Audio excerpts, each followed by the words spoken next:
Hey, I'm Matt Dale. This is the Quantum Leap podcast. And as you know, this summer we're taking a deep dive focus on the novel range from Box Tree and Berkeley from the 90s. And as part of that, I have with me here none other than Colin Howard. Colin, welcome to the show. Hi, Matt. How are you doing? Hi. I'm good. Thanks for joining us. How are you? Oh, okay. I'm getting... Good. So, Colin, just to give the viewers and the listeners some background, Colin did the artwork for 4 of the novels in the UK specifically. So there was a time when even though these were being written by American authors, the UK range started overtaking the US range, and I don't know, perhaps you can clarify when we get to it, but I always assumed that was why the UK and the US artwork ended up being differently, just because of the logistics. But there's either way, there's 4 novels, which is Random Measures, Pulitzer, Double or Nothing, and Odyssey, which have unique UK art, and Colin was the man behind the images.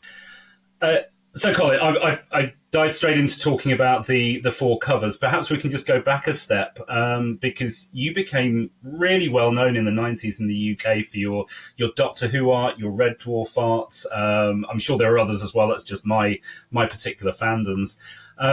What got you into that kind of artwork in the first place, and specifically that challenge of doing photorealistic art, which just seems to be... I don't know how someone makes that decision to go down that route instead of taking something a little bit more where you can just use your imagination and say, this is what I think this person looks like. Why did you decide that you wanted to draw Sylvester McCoy and John Pertwee and Craig Charles? Where did this come from? Exactly, yeah. Well, it came from being a small kid and getting heavily into Doctor Who to start with. That was my first sort of big love.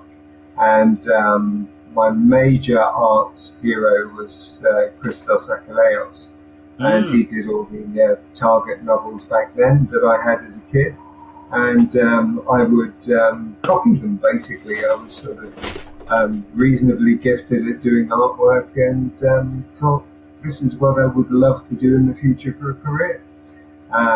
So it was just years and years of doing portraits, initially pretty awful, mostly black and white stuff, because when I first started out I was just a basic illustrator doing black and white images for Doctor Who magazine. I was lucky enough to get in there and have some stuff printed in stories. And then I graduated more towards the painting side of things as things progressed, because I wanted to improve, to get better, to maybe echo my hero Christos and do bookwork and VHS back then as well. So that was how I kicked off.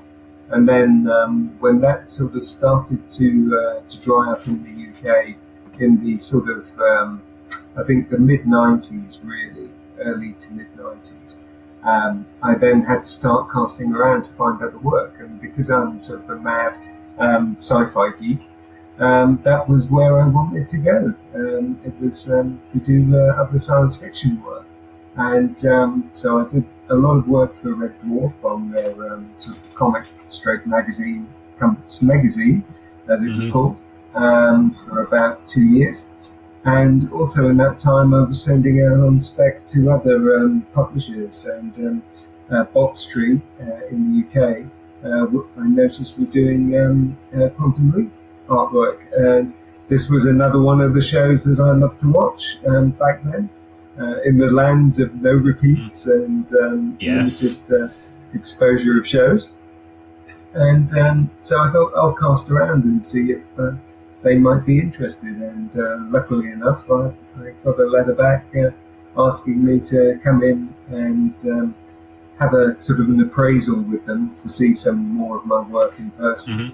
And was lucky enough to then be commissioned for 4 novel covers from Box Street for Quantum Leap. So that was great fun. I think my first one was Random Measures. So I had to, as I love doing photorealistic artwork, and that's what I always kind of wanted to do, which became surpassed by Photoshop. where computers did the likenesses from photographs. I wanted to kind of hone myself and get as good as I possibly could.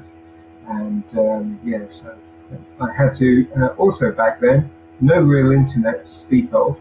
And you had to go out and buy mass collections of books, magazines, anything published that might feature your show.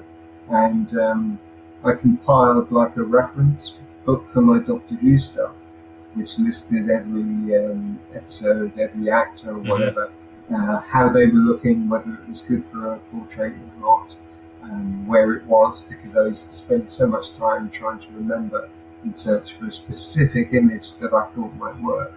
And then with the Bob Street gig, I went and bought this little beauty. Oh, a classic. A classic. So that became my Bible for the visual references for Al and for Sam. And some of those popped up on things. So now we're all going to be flicking through our copies now, finding which the references were. Through. And there's this one from Black on White on Fire. And yes! That is the sort of evil... that's Double or Nothing, isn't it? Yeah, exactly. So then it would often be a case of get hold of these images and change what they're wearing. You take things out of context, and it's sometimes just really hard to spot, and especially because I'm so familiar with your Doctor Who VHS art.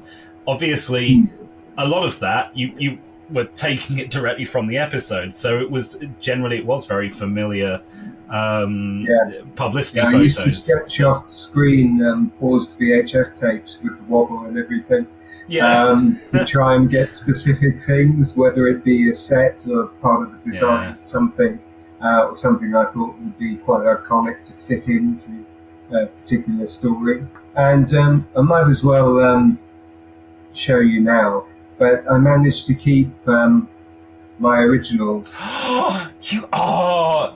Originals? Do you have all of them? Unfortunately not. Pulitzer was stolen at the printers or got damaged and lost and whatever. But so this is the Double or Nothing cover. Gorgeous. Original artwork, acrylic on the card. And so there's that one. So here's Random Measures. Yeah, Random Measures. As well. So, but it was always trying to think, how can I make a cover look interesting and make it pop visually. And then there's Odyssey as well, which there's a bit of a story about, so I'll show you that later on if you like, if there's anything else you want to chat about. I'd definitely love to hear that. I'm intrigued because obviously you said you were a Doctor Who fan originally. You got all the reference material. Fantastic. Same here. I guess you get the opportunity to do a cover for Survival. You immediately know Cheetah People, Master, the Doctor doing his thing.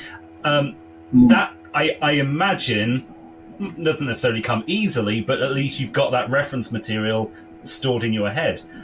With the novels, how do you go about approaching that when I assume the novel, that each of these 4 novels hadn't necessarily been finished for you to be able to read? Where did you get the inspiration for those from? Because they represent the story. How does that work? How it would work was that you'd be told the title of the novel, obviously who was writing it.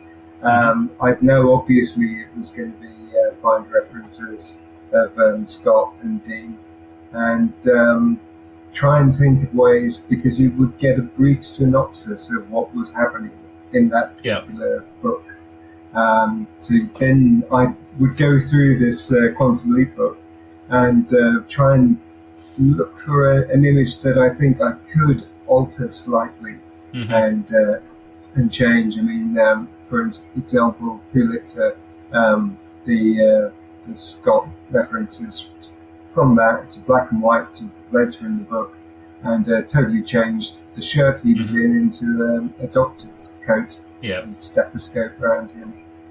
That kind of thing to make things work for the plot of the book. So that's how that would happen. I mean, it was something that most jobbing freelance artists had to do back then, because you had to show your creative side and make yourself useful to editors to try and have a future and a career with a particular publisher. And so that's how that kind of worked, which is why I sort of spammed Box Tree, because I knew they were sort of going to do the Quantum Leap stuff, or they were the US cover imprints were in the shops anyway back then.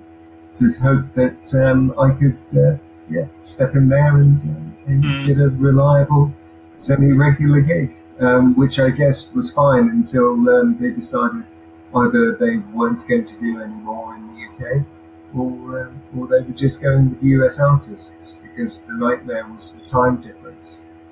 Just when I'm wanting to knock off for the day, they're coming into work from sort of like mid-afternoon, and they're wanting to sort of contact you and ask questions that you then miss until the next day half the time. But yeah, so I guess it was because it was a bit too tricky to keep tabs on an artist and what he was up to, rather than just giving a quick phone call to somewhere else in the UK. Yeah. Because it all worked by fax back then as well. You'd send off sketches in the post sometimes. You'd have to. But I guess it just got a bit too complex with getting approval. I can't quite remember, but I think I used to have to take the pencil down to London, to Box Tree, to show them to get approval that way, or send a photocopy reduced in the post for them, was the other thing. So now you just email something or upload it to somewhere, But that's how it works.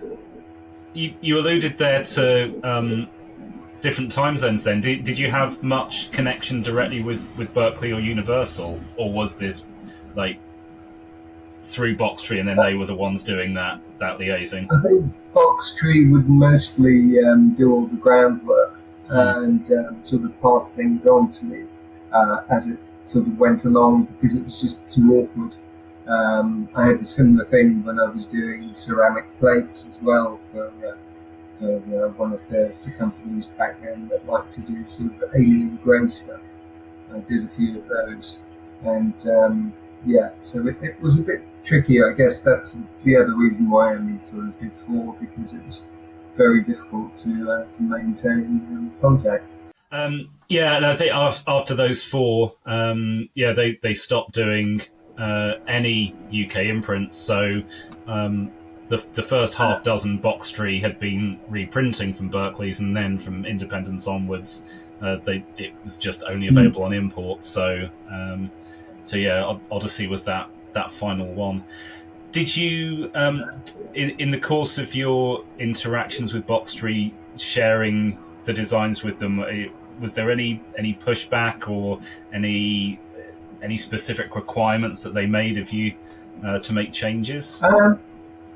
Not usually. I mean, the only changes I tended to have to do were after the final artwork was produced. I was sometimes asked to change the odd thing. At this point, I'll pull Odyssey up for you, which I think was possibly the last one I did. Yeah, and that's right. There you go. And it was all to do with the lead character that the story was based around. Yes. And this is him as Zeus coming down from the school stage play Mount Olympus, with his hand open in a generic gesture. That caused some problems. And I had to do some repaints on it multiple times. I think this was the 3rd version. in the end, because this hand that you can still see here, initially in the US they decided it looked a bit too much like he was flipping the bird. Okay. So as a result of that, I had to change his hand. Yeah. And then the second time they thought it was so cautious in America. Like that.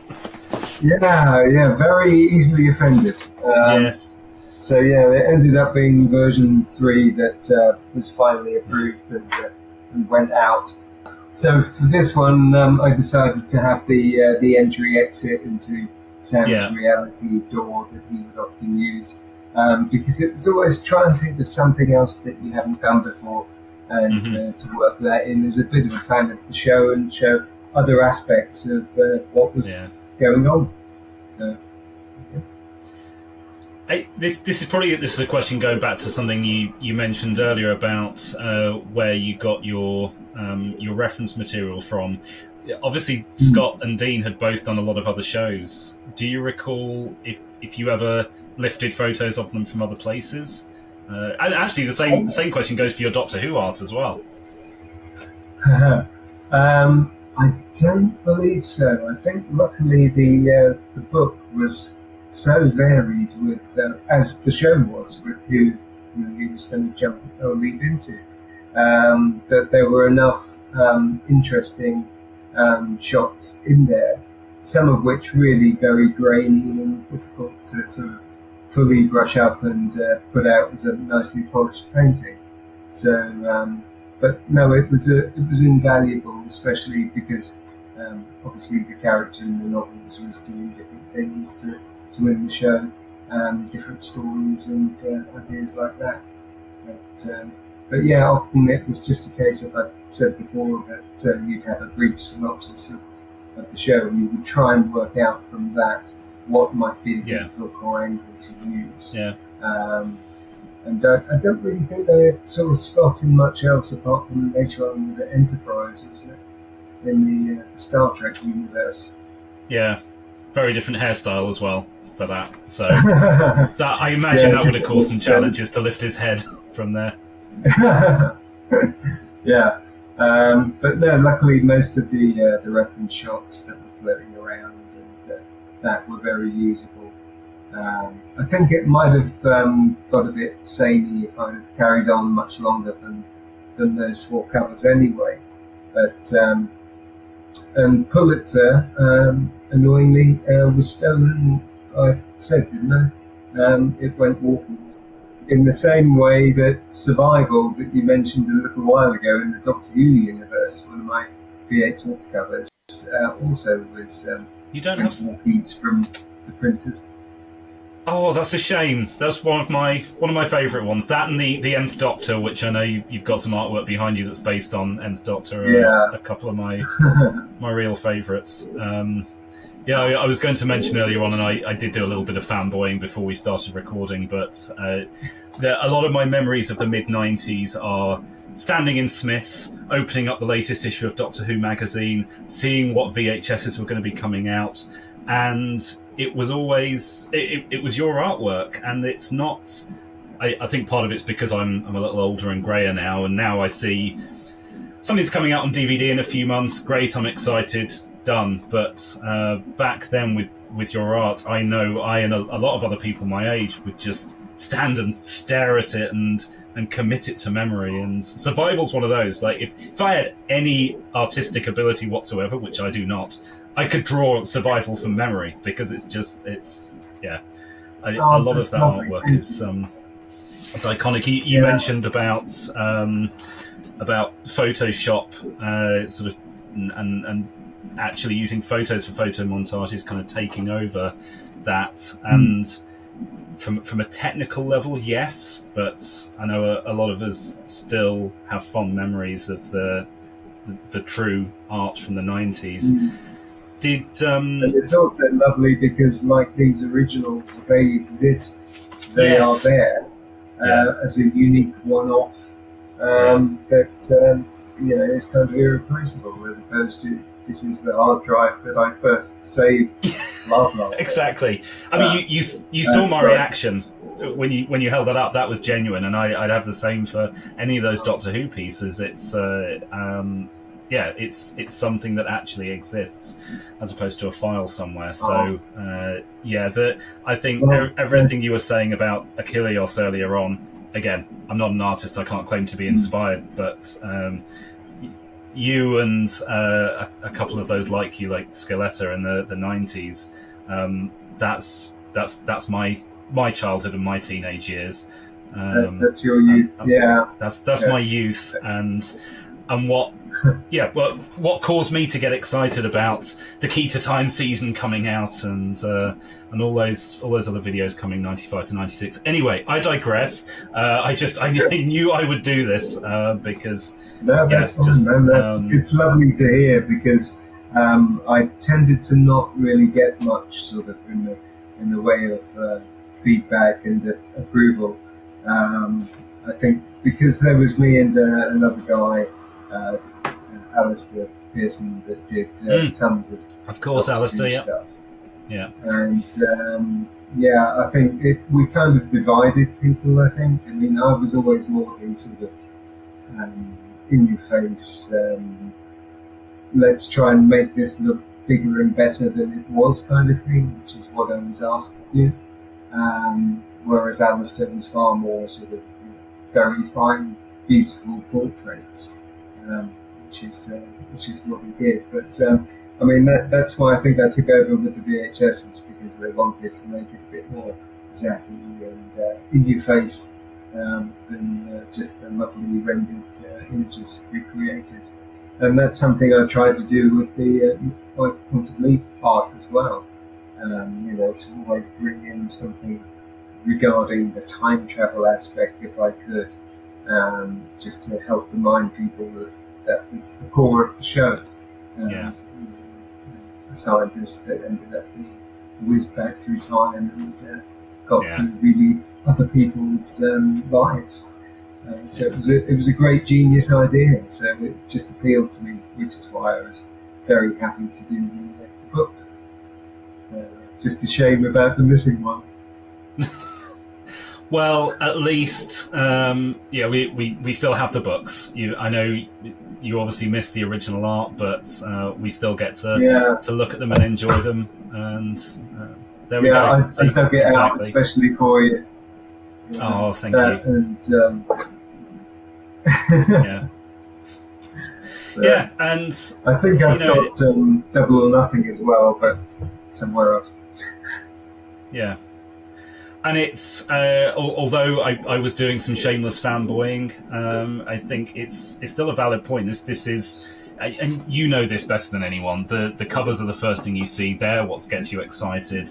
When these things get announced, Pulitzer's coming out in a few months. It means nothing to anyone, but the cover does, and you can spend time poring over that in the magazines that they're announced in, and in the bookshops well before you actually buy them. So that's it's kind of what I used to do as well. Yeah, I was probably in another W.H. Smith's elsewhere, looking at the same magazines, thinking, that's a really good reference. I wonder what I could do with that. Babylon 5, that looks interesting. Again, I did lots of artwork for myself, basically, of that show as well, just to have in my portfolio to show what was there and what was possible. So, and something else as well. Next month in the UK, down in Weston-super-Mare at the Western Museum, there's going to be this exhibition, and I think about 14 of my VHS covers are going to be framed up and exhibited there on the wall for anybody to come along and have a look at these things that I've kept secreted away for 30 odd years. So they're back out there as part of the 60th anniversary of Doctor Who. There's a massive exhibition happening. So it's going between that museum and then I think their sister gallery in Taunton as well. About 3-month run each, so it should take it into spring next year. So it should be fun. I'll be getting down there for the opening event. I might pop my face in the next day to see if anyone's looking at any of my stuff in a weird, it's never happened to him before kind of way. So, do it, absolutely. Oh, I had no idea about that. And what perfect timing, as you say, coming up to the anniversary. Such a great time to do that. If you've got, we'll talk afterwards. We'll figure out links. I'll post them in the notes on YouTube, so people can go and check that out. So that's it's relatively close to me, so I might pop down myself. But I know we'll also have other listeners in the south of England who may absolutely. well drop in. At least it gets who around the UK a bit more than just central London and very few other places. So that's going to be fun for some sci-fi fans in the UK. And is I noticed you've been quite fairly promoting Time Slides behind you throughout. Is Time Slides still available? I think it's imminent for general purchase on Amazon in the paperback version. Which will be fantastic to make it more available to people. And also worldwide, obviously, as Amazon is the tiny, independent, little non-corporate beast that it might be. So it should be far more easily available for people to get hold of at last. But I think hardbacks will slowly be available on a maybe not basis direct from Candy Jar. I think you have to register interest to see if another run of the hardback might happen. So, but yeah, apparently it sold well on the first run, so interesting to see how it goes in the future. And there's enough material for another book, so I'm sort of like badgering in a bit for that one. Good stuff. So you should, and so should I know there is a Venn diagram of Doctor Who fans and Quantum Leap fans that will cause a lot of them to be listening. So send messages to Candy Jar, please. And is there anywhere else that we should be looking out for you at the moment in terms of publishing or events or anything that we can point the listeners to? I rarely kind of do anything because as an MS sufferer now, I'm pretty much retired from the industry. I was quite involved with the BBC again towards the end for the animations. I was part of one of the UK teams there. So I worked on Evil of the Daleks was the last release I did. Shada was one of the ones I worked on, the Macra Terror as well, and Power of the Daleks. I had a brief TARDIS in that one, as well as the initial DVD cover to kickstart that range. So that was great fun to work on those again and actually get my name in credits on a version of the show I loved as a child. It was quite amazing. So that was fantastic to do. But other than that, no, sorry, I'm not really doing a lot. The odd pencil, if anyone asks, maybe, but that's about all I can manage now. But I get inadvertent stabbing with my hands if I'm trying to really concentrate and draw a piece of fine pencil reference. I'd suddenly gouge it into the card paper and have to try and repair it. There you go. It adds something else, I guess. It does, an extra challenge, but it does. I mean, you say that's all, but that's a lot of places that the listeners and the viewers can go and check out your work at the moment. The Doctor Who animations, again, that Venn diagram that I talked about, I'm sure the Doctor Who fans in that group, they'll all be very familiar with the animations already. If somehow there is a Doctor Who fan watching this who's not seen Evil of the Daleks, please go and check that out. And the artwork that you did I think I went out Power, on the high on that one, which was amazing. that was phenomenal. And I had to work in both genres of art. Originally with Power of the Daleks, I did the TARDIS that they dropped in for the materialization and dematerialization. I painted in Photoshop on PC. And the cover I was asked to do traditionally and only use black and white paint. So it was just that and a bit of Payne's grey, and to paint it all monochrome, which then for the US market they said we need the thing in colour. So that kind of scuppered me doing much more with it. But then later on, for Sharda, I worked digitally on it, doing background pieces and objects. I would do texture wraps of objects for like the TARDIS scanner in Macroterra. That was done as like a piece of origami that would fold around the model. And I did the manor house for the pan-in shot. Gavin Reinel designed the 3D build of the manor house, and I did a texture wrap for the outside. And I worked out that each section put together came to 3.5 meters piece of artwork size at full resolution. Yeah. So that was a bit crazy. My poor laptop was like chucking, tired and exhausted trying to do this file. So putting them all together was a bit tricky. Yeah, I bet, but well worth it. I'm a huge fan of the animations. I know Sharda's one of those stories that divides fandom. There's always half of fandom saying it's an overrated story that people wouldn't be interested in if it wasn't for the legends behind it, and eye roll, not another version of Sharda. And then there's people like me that just think Sharda's fantastic, and yes, another version of Sharda, I'm so excited. So when the animation got announced, I was blown away that it was going to be done. And it's everyone involved in that should be so proud. Thank you. You can't go far wrong with Douglas Adams. So that's my view on things. So I was honoured to be part of that one. So I did a lot of things for it that didn't make it into Sharda. There was the opening scene where the main protagonist character that the audience identified with is cycling on his bicycle through Cambridge. Yeah. And I had to do loads of street scene pieces for that.